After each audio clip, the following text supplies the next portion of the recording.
everyone. Welcome to the Weird World Podcast. My name's Carrie. I'm Dean.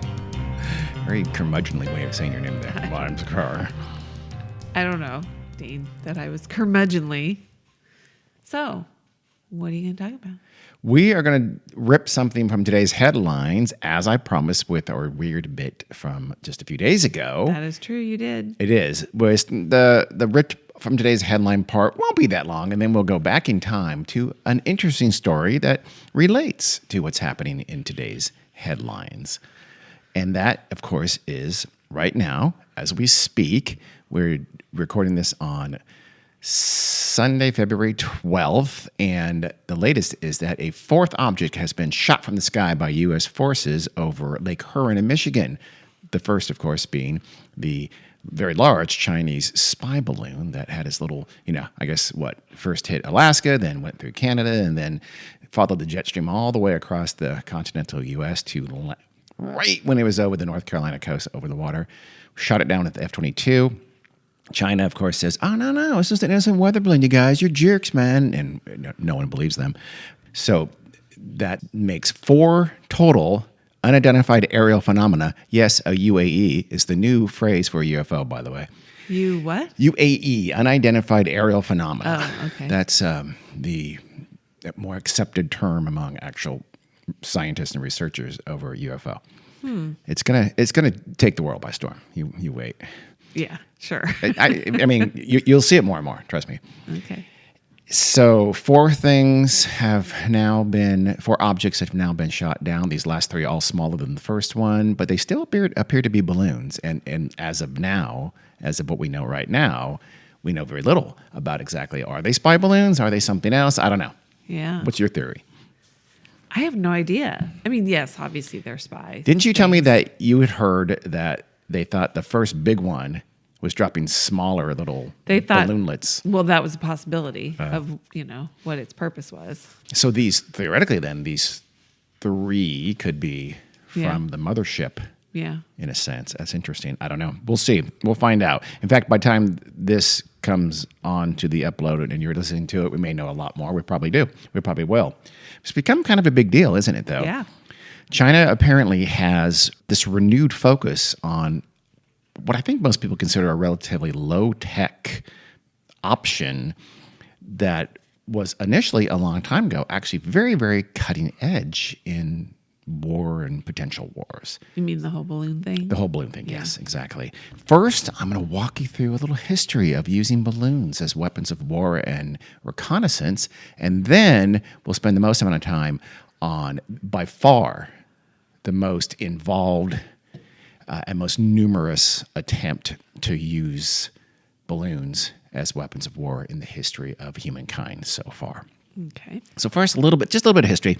Balloons, as some form of balloons as part of the machinery of war, goes all the way back to the Han Dynasty in China, almost 2,000 years ago. I don't know if it was the emperor or one of his generals or something would use lanterns, light them on fire and on tethers, and that told relief forces, come get me, we're in trouble. It was a signal. It was used as signaling. But balloons were, we always thought of, hey, if we could somehow master that, we could, and control that, we could use those things as the proverbial bird's eye view, get a real high look at the battlefield or troop movements or whatever. They could be a real game changer. And that had been around for a very long time. The thought of that, the potential of that had been around for a very long time. But it wasn't manned air balloons, which you need to put somebody up there. Yeah. Weren't feasible until the late 18th century, the late 1700s, and they were more or less invented by the Montgolfier brothers of France. The who brothers? The Montgolfier. Jacques Etienne and Joseph Michel, both hyphenated first names. Kind of cool. And one of their primary arguments for, hey, you should back our endeavors was weapons of war. They could be used for exactly that. They could be used as aerial reconnaissance or even potentially to drop bombs, or at least for like an incendiary device. It was filled with combustible hot air to make them rise. Essentially, they had a controlled fire to have the balloon rise. By the way, they initially thought it was smoke, not the hot air, that Really? made, so the more smoky, the better. Wow. And then they quickly realized that wasn't true or fun. And so they realized it was hot air, but that hot air was very combustible. So maybe we can send unmanned balloons and, start fires and things like that on enemy territory. So the French army then, pretty much immediately in the 1790s, the early 1790s, they used balloons to spy on their enemies. They had a division called the Aerostatic Corps. France had a thing called the Aerostatic Corps, which was basically a balloon division, balloon people, balloon aerialist. An awesome name, I think, as you have to admit. And they used tethered balloons to go up in the air, check enemy movements, check for artillery placement, things like that. Yeah. During the first wars where, Austria and Britain and everybody and the Dutch Republic tried to gang up on France because they were led by the hated revolutionaries. All these monarchies going, no, we don't like that. That threatens us. Napoleon himself, though, was initially not a huge fan. So when he came to power, or shortly after he came to power, I think it was 1799, he said, now we're disbanding this Aerostatic Corps. But later on, when he thought, we should think about invading England. And England had a really good navy, so he knew that was not a viable way. So he thought, maybe we could invade England through balloons. Wow. Yeah, not a great idea. So Napoleon, being a very smart strategic thinker, he went to ask the experts. And so he went to ask his top balloon expert, who was, the title was the aeronaut of official festivals. That sounds like a fun title. It is a fun title. Her name was Sophie Blanchard. Wow. You heard that right. Her name was Sophie Blanchard. She was married to some other guy named Blanchard. I forgot his first name was Joseph, maybe. And he died. And she took over and became the leading balloon expert in France. And he said, hey, can we use balloons to go attack and invade England? And she said, I don't think so. She thought about it, gave some thought, and said, no, I don't think that's a great idea because the winds over the English Channel are very unpredictable. So he said, high probability, bad thing happens. So Napoleon was a rational person. He said, okay, dropped it. No more invasion of England by balloons. That's why we have not heard of that event, because it never happened. Yeah. So both sides used balloons in the American Civil War. Mainly the Union side, the North, they had something called the Union Army Balloon Corps. And they used that again for reconnaissance, maybe. They used coal gas to inflate their balloons. So hydrogen would soon take over for that. And of course, later would be helium, much less combustible than hydrogen. But there's various ways. Just really all you're trying to do is heat air. So any kind of a fuel would work. It wasn't very successful, though. It wasn't considered kind of worth the cost. So after a couple of years, they disbanded it.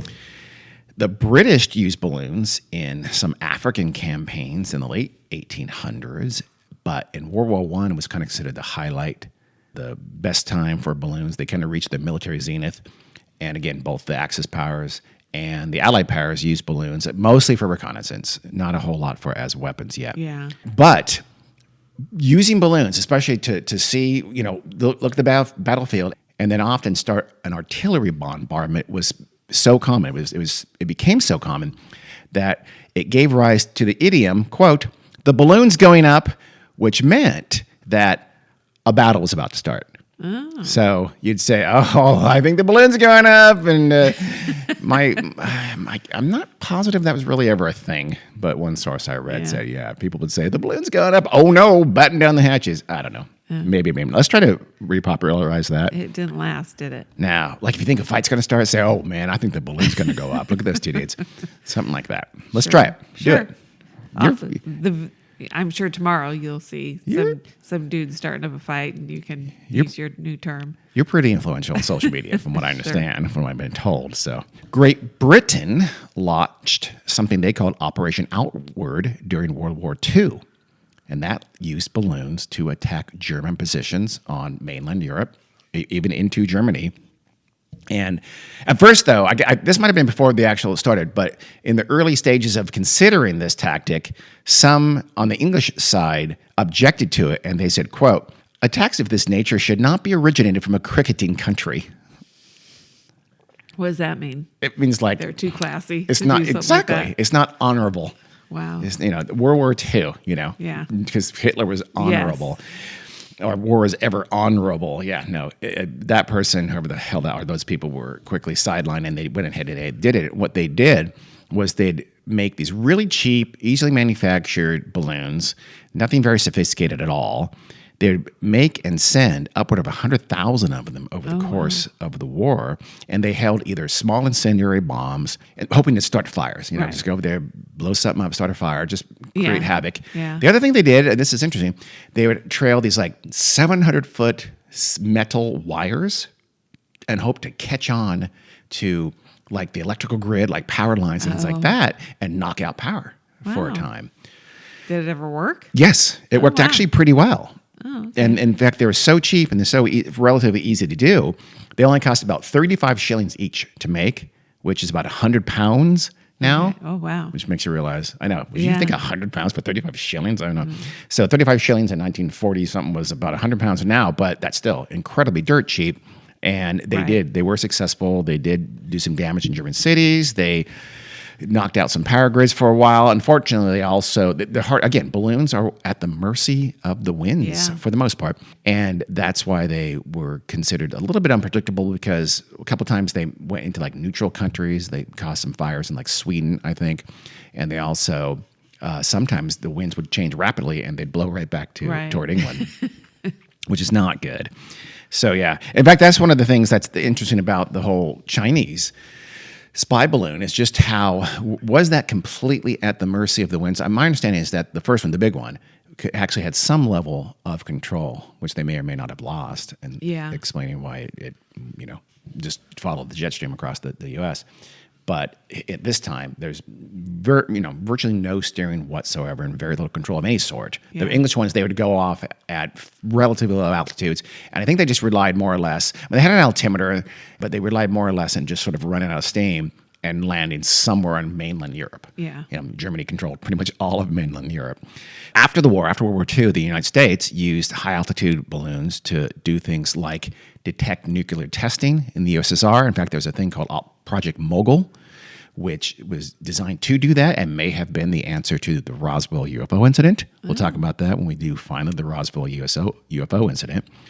They also had something called the E-77 balloon, and that was designed to drop biological weapons onto enemy territory. Yeah, but what they were doing for this, they used like anti-crop things. I don't know exactly what, but they would use things. The intent was to drop it over enemy territory and destroy crops. Yeah. You wanted it to disperse as much as possible, and it's like spores and things like that, right? So you needed a very light medium to be very widely dispersed. Yeah. So you know what they used? Feathers. Oh. So they'd lace feathers in some kind of bad stuff. Right. And then use balloons to drop them over enemy territory and hopefully disperse over foreign land. Huh. The E-77 balloons were tested in a little town named Vernalis, California. Never heard of it. Toward the end of 1954. The reason you've never heard of it, because I don't know that many people live there. Yeah. I don't think many people ever live there. It's up in the Central Valley. It's not that far from Tracy. It's in California's Central Valley, kind of the upper part of the Central Valley. It has a population of I don't know what, because even its Wikipedia page doesn't mention a population. What? So I know. So I looked at it. I looked at it on Google Maps. Yeah. And it looks like it's some farm, buildings, big farm warehouse buildings. It's on the Highway 33, which is not a major highway in California, but still a transportation corridor. And it looked like a handful of houses. Huh. So very small town, but in 1954 they tested this E-77 balloons just to see if it worked. Presumably they didn't really put poisonous stuff on the feathers. Yeah, hopefully. They just wanted to see. And it was considered a pretty good performance, but they were never used in war. The E-77 program never went that far. The U.S. had another thing called Weapon System 124A, codename the Flying Cloud. It's pretty cool. Whoever makes up code names, I want that job. I just want to make up code names. I know I won't be that busy, but probably not a full-time job. I feel like it should be. Well, they do have a lot of projects, probably. I know. I've just been making up code give names all each day one a long. name, yeah. You try to sneak in like a dirty code name Felcher, and just see what this happens. See if anybody notices. No, okay, that sounds good to me. Is that a friend of yours? Yeah, no, it's someone I know. Code name Donkey Punch. So, Flying Cloud was also born in the mid 1950s, and the intent there was to drop actual munitions from high altitude balloons. It was thought that this could even be a relatively safe, not really, kind of a backup means to deliver nuclear weapons in a so-called broke-back scenario, which may not mean what you think. Yeah. It means, it probably doesn't mean what you think. It means like basically your normal ICBMs, Right. et cetera, are knocked out. So, okay, worst case, we'll send a bunch of nukes over your territory, USSR, on balloons. It's kind of like, see, don't attack us. We'll figure out a way to get you. Again, this program was never actually used either. But the Air Force did test it, and they launched 41 balloons under this Flying Cloud program. Very few hit their targets. Like 6 hit their targets, another 6 like, that's not too bad. And the rest were like far off. So they said, no, this isn't going to work. It's just, again, it's just not predictable. It's too unreliable. But even today, besides China, Israel uses spy balloons essentially to have constant aerial reconnaissance of their entire border area. Yeah. They're a very strong advocate, as is China now, who's been building this massive spy balloon, apparently armada, for years now. And I mean, apparently, and I've read that China's spy satellite program is actually quite good. You think, oh, they're filling up something they can't do. Well, no, they do spy satellites well, so they think they can get more information from balloons. And apparently, they thought it was also going to be cost free, but it is not cost free. It is causing them quite the international black eye, and deservedly so. It's not like we've used spy balloons for years. I don't think we do anymore though, because now we have satellites covering everywhere. Yeah, I don't know. Ring of satellites. So, as I mentioned, by far the biggest threat and the greatest use of balloons in wartime was from Japan during World War II, Yes. directed at the U.S. The Japanese Army, actually way back as early as 1933, had been working on using balloons as weapons or some kind of weapon delivery device under a program that was called FUGO, F-U-G-O. Now, I finally found Fu means weapon. So I don't know this, but I'm guessing that go means balloon. But nothing I could find told me what go means. So I thought, what do you do? You drop it into Google Translate. Yeah. Japanese to English, simple as can be. Fugo, according to Google Translate, translates into English as Fugo. Big help, Google. If anybody challenges me on that, Google is getting worse and worse and worse, I point you to Exhibit A. So it's not helpful there. So I think it for sure means weapon, but let's just call it that. It was so FUGO started in the 1930s, and it kind of plodded along for a couple years. They tried out some relatively small balloons. They filled them with hydrogen. U.S. had almost a near monopoly, I think, on helium for a very long time. And hydrogen, again, is more, the Hindenburg blew up because it was full of hydrogen, not helium. It probably wouldn't have unless it was, of course, sabotage and it was bombed, like some conspiracy theorists think. And these balloons carried bombs with fuses, like fused bombs, but they were about 70 miles. They could go about 70 miles, so they weren't super, so they just kind of scrapped it. About 1935, they said, drop it, Operation FUGO is over. Then in April 1942, during World War II, as you know, what happened in April of 1942, Carrie? You, a scholar of World War II. I have no idea. Yeah, I didn't either. But the Doolittle raid, the James Doolittle, famous pilot, he led a bunch of the Flying Tigers, bombers, small bombers, flew just all the way. I can't remember if they took off. Did they take off from Wake? Whatever. They took off, or maybe it's Hawaii, and they were able to fly over Japan and bomb actual home islands of Japan.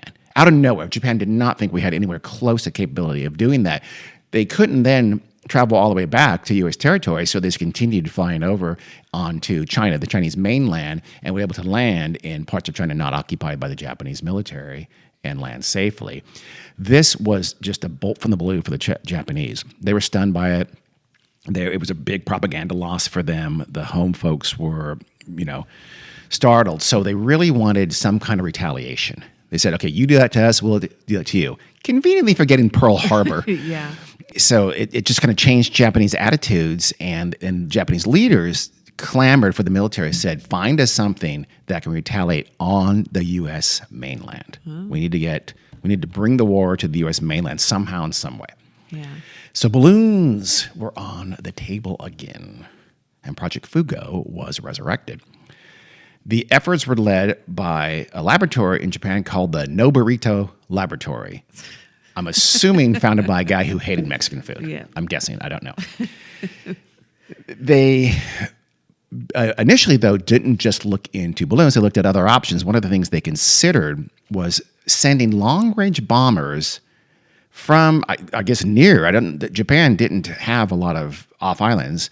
So somewhere near the Japanese mainland, these long-range bombers would be sent to the U.S. mainland and do bombing runs. They could even be from aircraft carriers, I imagine, but they weren't going to get that close because presumably these would be suicide missions.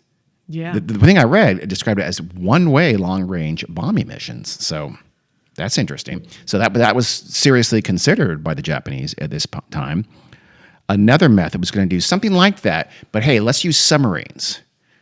They don't have the capacity of aircraft carriers, but submarines could launch like small seaplanes, and you could load up these with a few bombs, not much. But still, this is almost more for propaganda and just for feeling good about yourself than it was anything else. And so they thought they'd put these little seaplanes on these submarines, launch them, and they could do their bombing run over the California coast or Oregon or something like that, and then come back and land on the submarine and escape that way.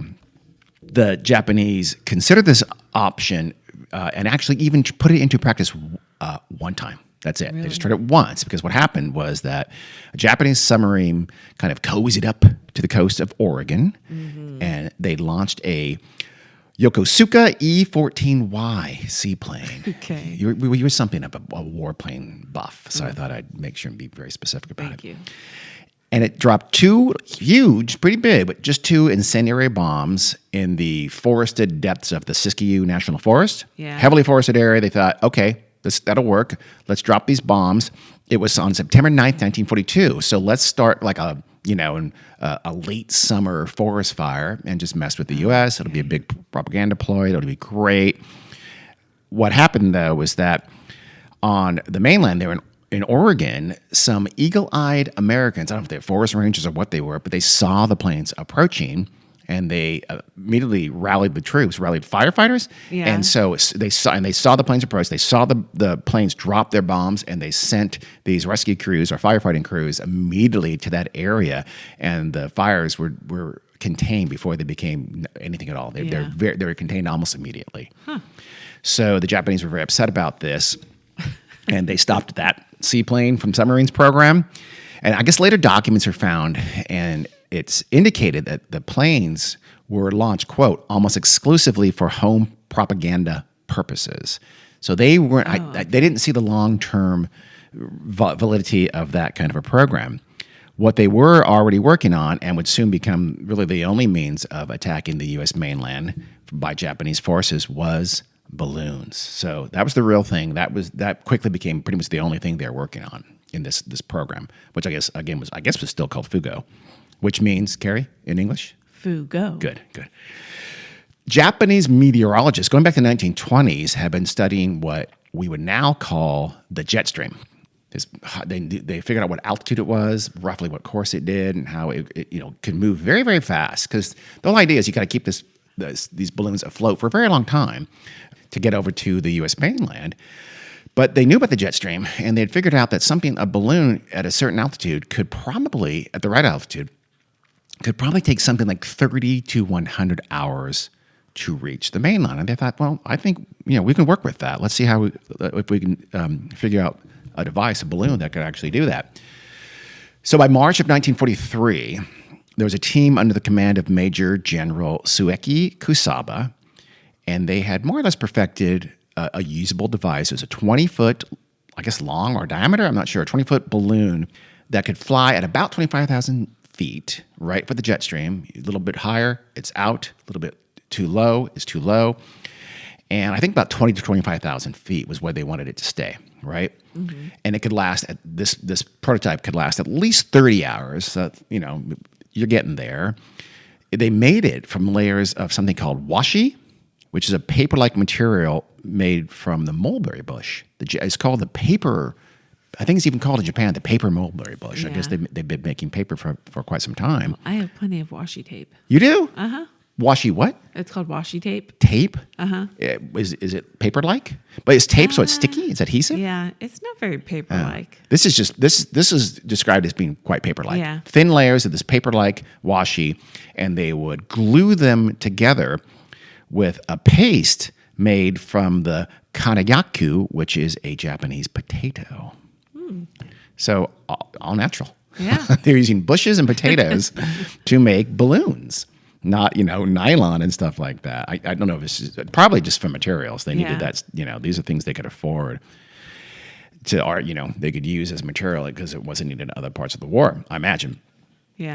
And since they didn't have a whole lot of person power to spare, but they needed a lot of people to put these together because it wasn't easy. It was all handmade. Yeah. So what do they think they did? Teenage high school girls. Really? Yes, they're there. They're not off being killed. So they used hundreds of teenage high school Japanese girls, how and they're funny. just work exhausting hours. Wow. I mean, hours and hours and hours under these, I'm sure, difficult conditions where they're sitting there putting the material together, gluing it, and then what they do is they put it together and they take that raw material to like large indoor arenas, I guess, like music halls or something like that, and they do the final assembly there, presumably with adults, I think. Initially, the balloons were to be launched in the dead of night. What they do is have a submarine come up to the surface near like maybe 600 miles or so off the coast of the U.S., do it at night, so it's less likely to be detected, and then send these balloons off from that relatively close distance. Yeah. And that was going to happen in August 1943. They were all set to go to launch the first of these war balloons from these balloon bombs from the submarines off the coast, when the high command said, nope, we're not going to do it. The reason was because the U.S. had already turned the tide. This is after Midway Island. The U.S. had well turned the tide in the Pacific Theater, and Japanese submarines were desperately needed in the Pacific Theater. They couldn't afford to send a bunch of submarines, or apparently even one, I guess, off to the coast. It's a long way away to get to the coast and all the way back from California. So none could be spared, so they dropped that idea. So the folks at No Burrito, which would be kind of a funky name for a Mexican restaurant now that I think about it, wouldn't it? Nope, just tacos and quesadillas. We don't have burritos. Sorry about that. I digress. So Yes, you do. they said, let's improve on that. Let's see what we can do. Remember that they needed up to 100 hours under certain conditions to reach the U.S. mainland. And these initial ones were only at best 30 or so. So if we're going to do it launch it from the actual Japanese home islands, it's a long trip. It's about 6,000 miles. It's almost 10,000 kilometers to get. So that's just a long way. It's going to take a long time. So they need to up the level of sophistication of these balloons.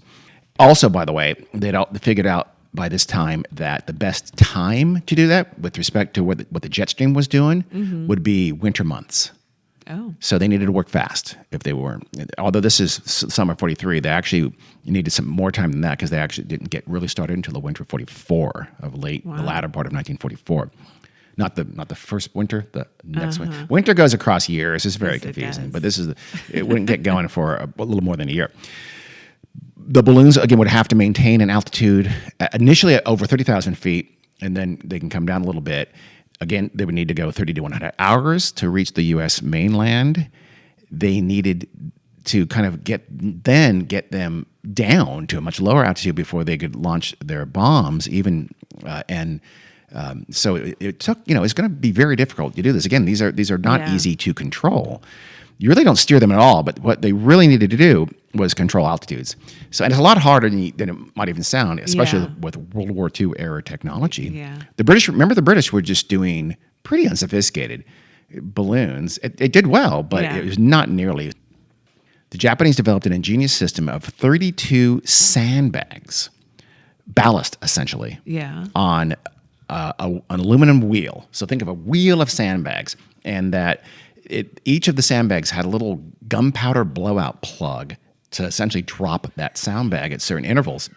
And the ballast was attached to, I guess, barometers that can help, and altimeters too, I guess, to figure out, air pressure and how high they are, how low they are. Yeah. And that essentially, depending on the time, if the balloon started to dip too low, boop, they'd pop off a sandbag and rise up to the desired altitude as they're heading over the Pacific Ocean toward the U.S. Yeah. Another altimeter would release the actual bombs. It'd be loaded with usually just a couple of bombs, but big, usually anti-personnel bombs or something like that, or maybe incendiary bombs to try to start a fire. And this other altimeter would release the actual bombs, and the balloon got down to like 13 to 20,000 feet. That's when they wanted to release the bombs. So again, you're trying to stay in that jet stream. You don't get, if you get too high, you drop some. If you start getting too low too soon, you drop some sandbags. And you had another device to get you to figure out when you're at the right altitude at the right time that you were hopefully now over the U.S. mainland. Hopefully, from the Japanese perspective, not from our perspective. For the U.S. No.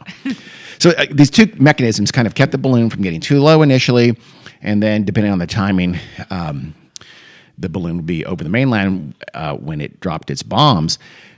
To prevent the U.S. then from getting their hands on these pretty sophisticated balloons, the release of the last bomb would automatically ignite a 3-minute fuse that would explode, and it was attached to a block of picric acid, P-I-C-R-I-C. Never heard of it? Ever heard of it? This block of picric acid would then sort of like melt the carriage that it was in. Yeah. And then that would in turn, God. I know, it's like a mousetrap.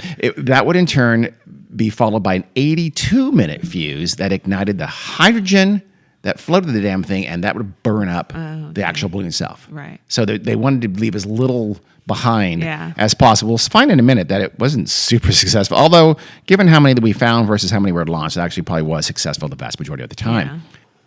So in late 1944, the Japanese started testing this delivery system, but they did so at first without munitions, just bombless. Yeah. They just wanted to see if it worked, see if this whole very sophisticated, very complex Yeah. system actually worked and would get to the desired altitude at the desired time at the desired place. And it more or less did. The first Japanese balloon bomb that was found in the U.S. was actually one of these non-bomb carrying balloons. Yeah. It was spotted in the Pacific Ocean just off the coast of San Pedro. That's a town that, of course, we know well, but is near Los Angeles. It's basically now the city of Los Angeles' harbor near Long Beach in Southern California. And this final design, this balloon that actually worked and they started using in late 1944, was now 33 feet in diameter, and it carried 19,000 cubic feet of hydrogen. I don't know if that's super impressive or not, because I don't know what that means. But somebody out there who understands cubic feet is going, oh my God, that's impressive. Sounds like a lot. It does sound like a lot. That's a lot. It could lift about 300 pounds. I guess that must include the carriage, I guess. So that's why it couldn't have that many bombs, because bombs are heavy. Yes. Japan had the capacity to launch roughly 200 balloons a day. Wow. I don't know if they ever reached that level. Well, you know what? At one point they probably did, but they had huge capacity to do so. And they planned on launching 15,000 sorties by March of 1945. So it's now November, early November. It's the right season. It's the time to do it. So they kind of had to hurry because the winter is fading. Their meteorologist said, look, the best time is about a 50-day window in November, December. I mean, they could do it longer than that, but they thought that was the best time to do it. So at 5 a.m. 0500, to people who like that, on November 3rd, 1944, the first armed balloon of Project Fugo headed east up onto the jet stream toward the U.S. And then they sent more and more and more. And very quickly, the folks in the U.S. started finding these balloons. The first one was found on November 14th off the coast of Kailua, Hawaii. Another one was found in Thermopolis, Wyoming on December 6th. Wow. I know, all the way to Wyoming. Yeah. You'll see they went pretty far. The munitions for the bombs that were on that Wyoming one actually did explode, and The explosion was heard miles away, Yeah. but it's Wyoming. There was no one Right. there. It didn't hurt anybody. It exploded nowhere near any actual people. Then they started finding they found another one soon after that in Montana, and then another in Alaska, and then another in Oregon. So they started popping up, and the U.S. is going, what the hell's going on here? U.S. Command started sending word out to all defense forces in the western part of the U.S., and especially they told forest rangers. I think they kind of figured out, we think these munitions may be intended to start forest fires. So they, like that one that was found. So they said, keep your eyes open, keep your eyes in the sky. They weren't completely sure, though, because some in the U.S. also thought maybe they could be some kind of biological weapon. And so they told veterinarians, 4-H clubs, agricultural officials, if you see anything that's like a weird disease in an animal, tell us right away. They're worried that essentially the Japanese were going to try to, kill livestock and things like that through some kind of biological attack. Recoveries of these balloons started coming fast and furious at this point, though. They found more in Alaska. They also then Arizona, California, Idaho, Nevada, Colorado, Utah, Texas, all over the western U.S., but then also much further inland in South Dakota, Nebraska, and as far as Michigan, which is on the eastern half of the U.S., not to the coast, but still a long-ass way away. Canada found a lot as well. They found them in several in British Columbia, but also Alberta, Manitoba, Saskatchewan, and both the Yukon Territory and the Northwest Territories. Some were even found in northern Mexico. Wow. And many of them were found at sea. They didn't make it the whole way. Planes from the Army Air Force, the precursor to what's now the Air Force, and the Navy were sent up. So they get reports like, hey, we see one. We think we see a balloon. So they'd send up a plane to go try to shoot it down. Mm-hmm. And they sent up these planes several times throughout the war, but it was rarely, in fact, quite a few times, it was rarely super effective because it's just bad weather or it was not where it was said to be, things like that. Yeah. So only about 20 balloons were ever shot down by U.S. forces during the war. And we'll hear in a minute how many balloons were sent over. It's a lot. Many in the U.S. just could not think these can't be coming from Japan. That's insane. That's impossible. They can't do that. So maybe some people thought, hey, those clever Germans in German POW camps out in the western U.S. are somehow have a secret program in a POW camp and are doing it. Others thought that this is not surprising. They thought Japanese American citizens who were interned were doing this. That they were, again, secret program under their very watchful eyes. They were actually, really, where were they getting the bombs? Yeah. So that was dumb. Other people, though, thought more reasonably that Japanese submarines were doing this. But I don't know. I'd have to look it up. But I think by this point, I don't know that there are many Japanese submarines getting all the way to the U.S. coast. I mean, they were, by this is late 44. Japan was clearly on the retreat. They would have had, their submarines would have been almost certainly very near Japan itself or, some of the islands in the increasingly narrow ring around Japan as they continued to lose islands and lose the war. So but then finally what they did is they found enough of them and they were able to look at the material, I guess. I'm not sure exactly what. And for whatever reason, somehow they were able to figure out, no, these did come from mainland Japan. Yeah. And that, wow, we don't know how they're doing it, but they're doing it. Mm-hmm. So despite all of these balloons reaching the U.S. mainland, because many did, most did, it seems like, Japanese officials actually had no idea how effective they were. They heard no news about any explosions or fires or anything else. I'll tell you why in a minute. But by February of 1945, they were pretty desperate. They wanted to do this. They needed to sell this back at home. I mean, a lot of this was saying, look, we're doing it. We're bringing the war to the U.S. This gives us hope. Yeah. So they started releasing propaganda stories in Japan saying that, oh, hey, our balloons caused these devastating forest fires, or they, caused mass panics of these U.S. cities, and hundreds of thousands of Americans have either been killed or injured by our balloons. All glory to the fatherland. Yeah. I don't know if they said that last part. They may have, though. Completely fictitious. Just absolutely made up. They're trying to again, that was meant for the consumption of the home folks, for sure. Yeah. There were some close calls, though. In early 1945, a 12-year-old kid named Robert E. Johnston and his family were going to move from Oskaloosa, Iowa, to Roseburg, Oregon. They're going to start a ranch there, I think, which is a town near the southern coast of Oregon. But so they're driving away. They're still in Iowa. They're just starting their, 1,900-mile journey to Oregon. Yeah. And Johnston looks up in the sky and he says, quote, "That's when I saw the paper balloons come over. It was scary. We thought that they were as big as the moon. They were down low. They came right over the top of our house. They were perfectly round with lines hanging down. I think I saw 4 or 5 of them go over." So he was witnessing all the way in Iowa. Iowa, for those of you, it's probably more than halfway across the U.S. from coast to coast on the mainland. It's a long way off. So that would probably be, if it's 6,000 miles from Japan to the U.S. coast, that's probably almost 8,000 miles those balloons had traveled that Robert Johnson saw in Iowa. And one of those balloons, presumably one of those balloons that Robert Johnson saw, then did drop to the ground at about 5 p.m., so later that afternoon.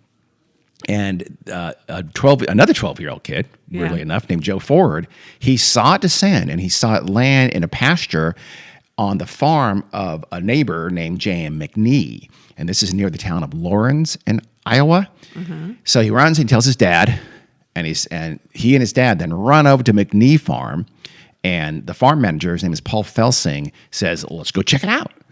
So the three of them run off to the pasture to investigate what the heck had just landed in their field.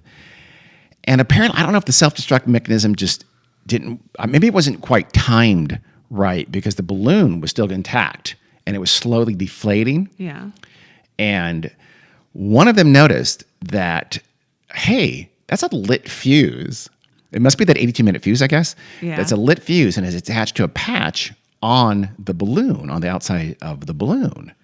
I mean, they aren't, again, there's no news about these things. Right. So this is a balloon? What the heck is that from? They didn't think there might be some incendiary bombs in there. Even though they noticed the lit fuse. They noticed the lit fuse. It's like, what's going on? The lit fuse on a balloon? Huh. And so one of them starts stomping on the fuse. Yeah. It didn't go out. Oh, no. It won't go out. Finally, this is Iowa, 1945. They have knives. So some of them got the fuse and cut it and saved the day. I don't know. Wow. I didn't read anything there were bombs still in there, but if there were bombs still in there, they just avoided being blown to bits quite narrowly. So Japanese propaganda talked about American carnage. That was not true. It was just in their imagination. But there was a reason, though, that they were not getting the information. Remember I mentioned a minute ago that they didn't hear anything? And the reason, of course, was, you probably won't be surprised, was that the news was censored by the U.S. government. The office, I think it was literally called the Office of Censorship or something like that, a non-Orwellian name, a very honest name, something like that.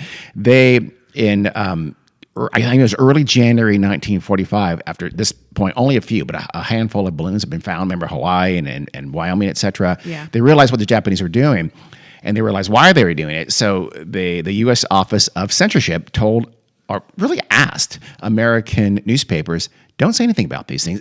Radio stations too. A lot of news was on radio stations. So they went to radio stations and newspapers all throughout the Western U.S.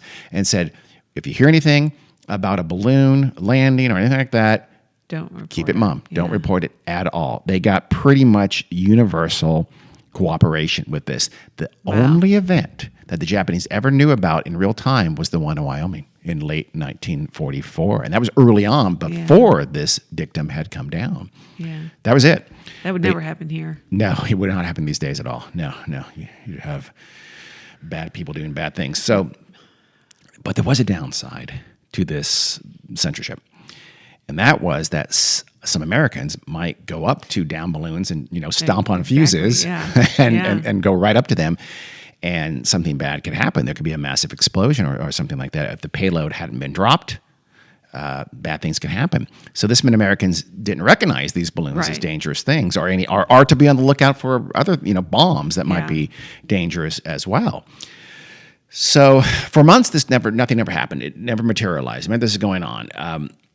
It wasn't until May 5th, 1945, that luck ran out for some folks in the U.S. On that day, the Reverend Archie Mitchell, he was a pastor, he was driving with his 26-year-old wife, Elise, some sources call her Elsie, but I mostly read Elise, so his wife Elise. And they also had 5 Sunday school students with them. They were going to the Fremont National Forest near a place called Gerhardt Mountain. They'd picked out a nice little place to have a picnic. So they packed a nice picnic lunch. They were from Bly, Oregon. That's in eastern Oregon, which is the further off the coast part of Oregon. And Elise was pregnant with she and Archie's first child. So, given this, she almost gave the picnic a pass because she was feeling sick. She was having a lot of morning sickness at this time. But she baked a chocolate cake the night before, and she didn't want to. She really was looking forward to it. Yeah. The kids, a bunch of kids. She was going to be a mom soon. So she took her chocolate cake and all the picnic basket, and they rode on out toward the mountains there. And so it was her and Archie, and then 5 kids were named Eddie Engine, Jay Gifford, Sherman Shoemaker, Dick Patsky, and his sister, Joan Sis Patsky. They were basically ages 11 to 14. Most were 13. Okay. What's wrong? What? Those are some funny names. No, those are just classic American, middle of the century names. Sis, too. Yeah. I hate that. So they were getting very close to the picnic spot when morning sickness hit, and Elise says, Archie, you need to pull over right now. I think I might hurl. Yeah. I don't know if she said hurl. She probably didn't. Probably not. So he does. He pulls over, kind of just stops, I think, in the road. I'm sure it's a pretty rural road. He stops and lets her out. She gets out. I don't think she threw up. She's just, just getting some fresh air. She's breathing. The other kids get out with her just to stretch their legs. They're not quite there yet, but they, it's been presumably a long drive. And so they're stretching their legs and out on the side of the road there when Archie sees a construction crew, just happens to be right there, and he goes up and just chats with them for a little while. Again, let her get some air and hopefully not throw up. Yeah. And he starts talking about like, hey, how's the local fishing? So he's talking with this construction crew, and Elise and the kids just sort of wander off. They thought, let's stretch it. Let's go for a little walk. And about 100 yards off of the road, this is kind of Ponderosa Pine country, about 100 yards away, Elise and the kids are surrounding something. And again, Archie's talking to the construction crew, and he hears suddenly his wife shout, "Look what I found, dear." I know, this is not going to end well. Archie looked over and just instinctively knew something was not right by the big thing, the big metal thing that they were looking at and surrounding. And he later told the newspaper, quote, "I hurriedly called a warning to them, but it was too late. Yeah. Just then, there was a big explosion. I ran up, and they're all laying there dead." Oh, my God. A construction worker named Richard Barnhouse would remember that, quote, "There was a terrible explosion. Twigs flew through the air, pine needles began to fall, dead branches and dust, and dead logs went up," end quote. Elise and the kids had, as you guessed it, found a Japanese balloon bomb, probably a huge anti-personnel bomb, which sends out shrapnel and things like that. It was horrific. A bomb expert would later guess, though, that one of the kids must have kicked the bomb to set it off because it had been sitting there. It had snow under it, and the surrounding area snow had melted. They think it had been there for several weeks, sitting there ready to go. And so they think one of the kids kicked it and exploded it, and it left a foot-deep crater in the ground. The 4 boys who were there, all of those 4 boys were killed instantly. Yeah. Joan Patsky and Elise, though, survived, but for a very short time. They were dead before help could arrive. They probably even just minutes they live. This incident, though, would then lead to the U.S. lifting the news blockade on May 22nd. So it took a little while still, but they just thought, okay, we need to make sure people are wary or know to be wary. There might be bombs out there in the forest. Don't go up them. For God's sake, don't kick them. And that incident in Oregon would be the only fatalities achieved by the Japanese balloon bomb program during World War II. That was it.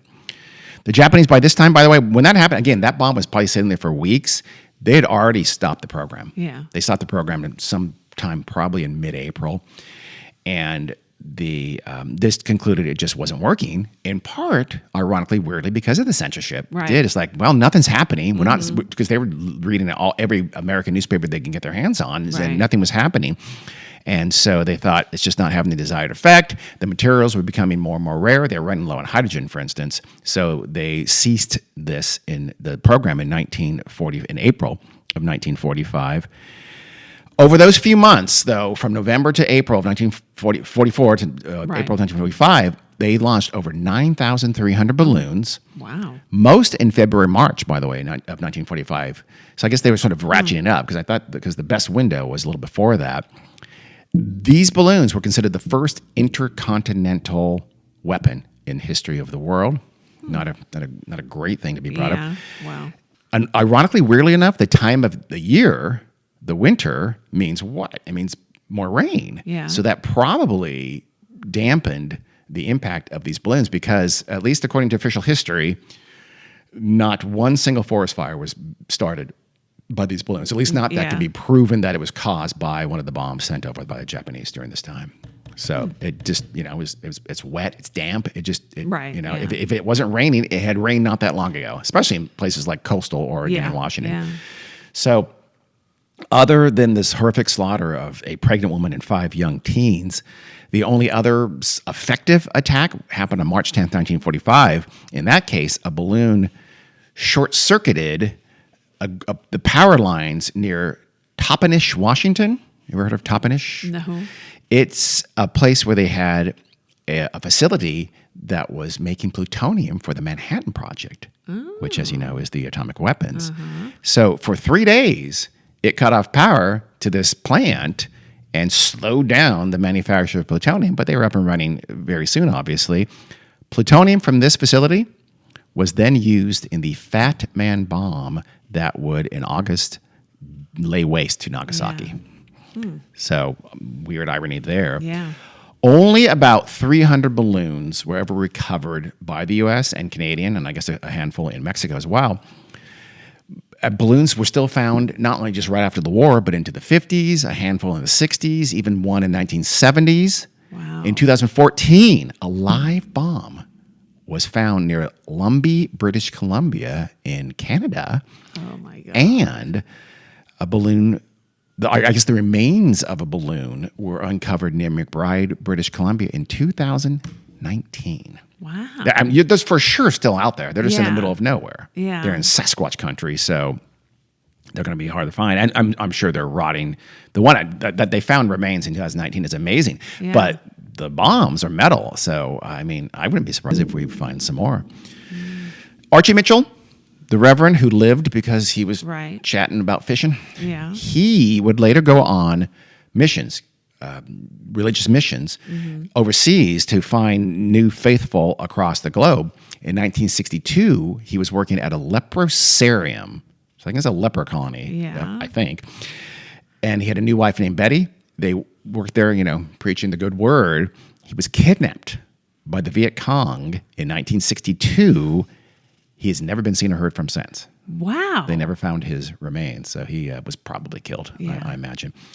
Jeez. In 1987, a group of women who had been teenagers in Japan during the war and worked on the manufacture of the balloons, Yeah.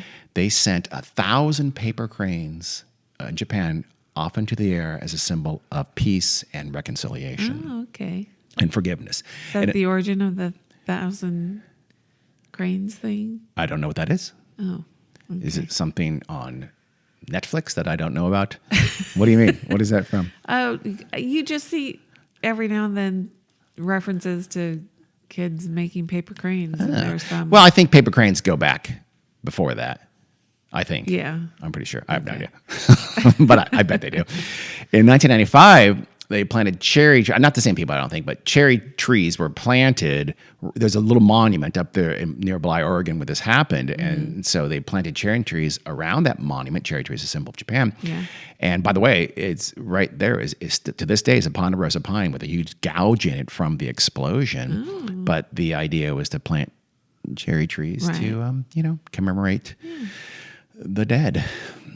That was the again, the only fatality of this entire Japanese balloon bomb program that was a danger throughout World War II. Yeah. The Chinese balloons right now are just to spy on us, but you never know. If you see one, I don't know, you see a fuse, Don't touch it. don't. Just walk away. Walk Yeah. away. Better safe than sorry. So that's the story.